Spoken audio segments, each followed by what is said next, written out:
Amid growing tension between Iraq and Kuwait, the Iraqi leader erroneously concluded that the United States and the rest of the outside world would not interfere to defend Kuwait.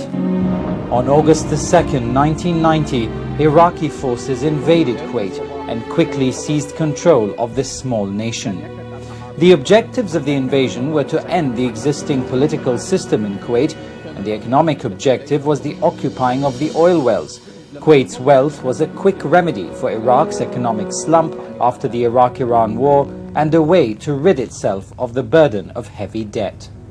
The Iraqi regime meanwhile claimed that the purpose of the Iraqi forces advancing into Kuwait was in response to appeals from the Kuwaiti people who they claimed were troubled by the existing regime there. On the same day, the UN Security Council issued resolution number 660 that condemned the invasion of Kuwait. Within days, the United States, along with the United Nations, demanded Iraq's immediate withdrawal. US and other UN member nations began deploying troops in Saudi Arabia within a week, and the worldwide coalition began to form under the auspices of the United Nations.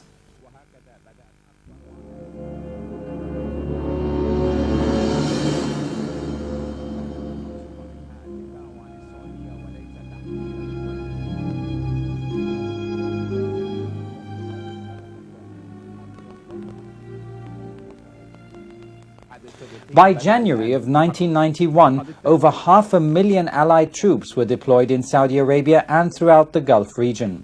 Intense diplomacy between US and Iraqi officials failed to bring an Iraqi withdrawal, and on January the 17th, 1991, Allied forces began the devastating bombing of Iraq and its forces in Kuwait.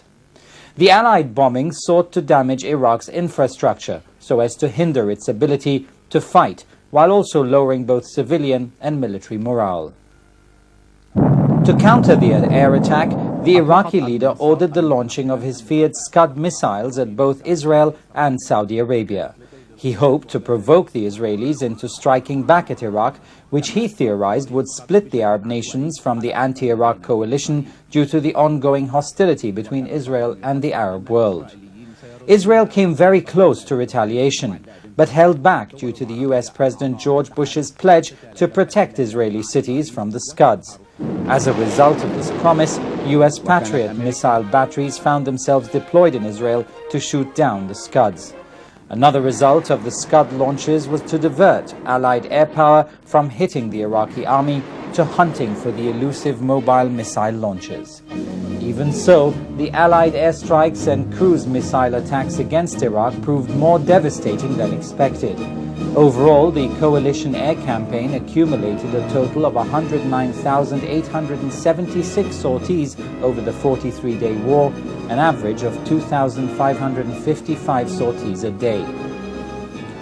Of these, over 27,000 targeted Scuds, airfields, air defenses, electrical power stations, biological and chemical weapons, headquarters, intelligence assets, communications, the Iraqi army, and oil refineries. When the Allied armies launched the ground war on February the 23rd, the Iraqi occupation forces in Kuwait were already defeated. Cut off from their supply bases and headquarters by an intense air campaign, thousands of Iraqi soldiers simply gave up rather than fight as the Allies pushed through Iraq's defensive with relative ease. In a few instances, the elite Iraqi forces, such as the Republican Guard, stood and fought, but they were overcome by the US and the Allied forces.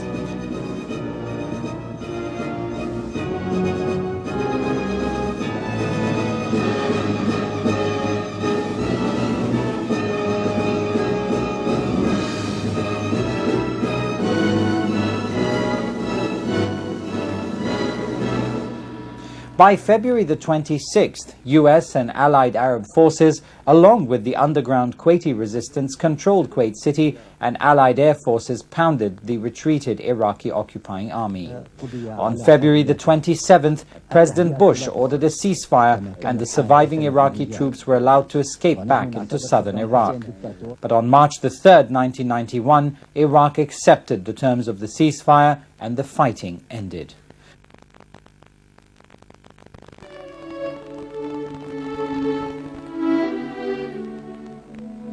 But what became of Kuwait's infrastructure, its environment and its people during and after the invasion was horrifying. The Iraqi regime gave orders to their forces to loot in Kuwait. They looted from government foundations, public establishments and private properties. The Iraqi regime basically gave its commanders the freedom to loot at will. Kuwait was declared by the Iraqi leader as the 19th province of Iraq. The 7 months of occupation were like a never-ending nightmare for the Kuwaiti people, with feelings of confusion, loss of security and fear of the unknown. A saturation of Iraqi checkpoints in residential areas, random arrest and rape, and passing by muzzles of guns day in and day out completely paralyzed social life. The Iraqi soldiers didn't distinguish between adults and minors. They arrested and tortured minors in their headquarters in Kuwait. Atrocities like these violated human rights records of organizations such as Amnesty International. More than 600 Kuwaiti prisoners of war or POWs are still being held by the Iraqi regime, and it refuses to release any information on them. Motivated by humanitarian considerations and the desire to end the suffering of the POWs, the state of Kuwait urged Iraq, among other things, to cooperate with the International Committee of the Red Cross, the ICRC, with a view to releasing all the prisoners. This photo is only some of them. It's not the whole. There are 625 persons, 625 families for Kuwait. What it means? It may mean quarter or more of Kuwaiti families suffering. Every home, every person in Kuwait is having this agony for 4 years now. Please help them to come back to their families. Help them to touch the hands of their children. Some children, they didn't see the faces of their fathers. Please don't forget, there are 625 persons and 625 families. Thank you.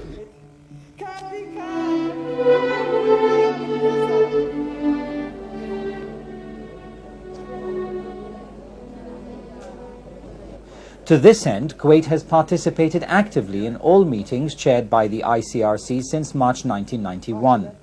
Following the early meetings, a number of POWs were handed over to the ICRC by Iraq. Others were freed during the uprising in southern Iraq and during the turmoil that followed the liberation of Kuwait. But not all the POWs returned home. There are currently more than 600 Kuwaitis still missing, and Iraq is still holding these people in jails across the country.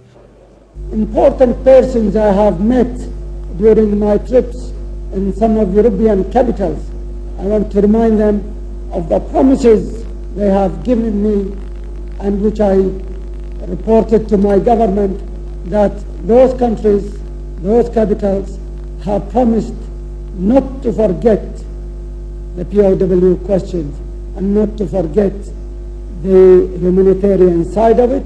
On the contrary, they promised to insist on having the questions of the POWs as a condition to lifting or thinking of lifting of the sanctions of Iraq. Many eyewitness accounts from those who were released from the Iraqi prisons claim to have seen some of the missing Kuwaiti POWs.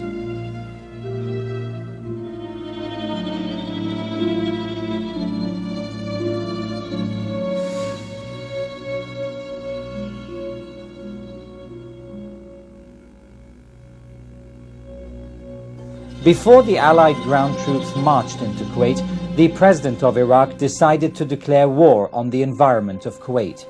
The Iraqi forces on the 19th of January released crude oil from the pumping stations on the artificial island in Ahmadi's port, which led to the pouring of millions of barrels of crude oil into the Gulf. Booby traps were placed by the Iraqi forces on hundreds of oil wells. Crude oil began gushing into the air at a rate of 40,000 barrels a day, forming oil lakes 4 feet deep. The total number of damaged oil wells was 1,157 out of a total of 1,313 wells. Over 700 oil wells burned. The air pollution caused by the burning totaled 0.5 ton of air pollutants. According to the U.S. federal agency, the National Science Foundation, in May 1991, 1 million to 2 million tons of carbon dioxide was emitted by the oil well fires, and that totals to 1% of carbon dioxide emitted worldwide. The smoke from the burning oil wells caused a phenomenon called the artificial night, and Kuwait was plunged into complete darkness.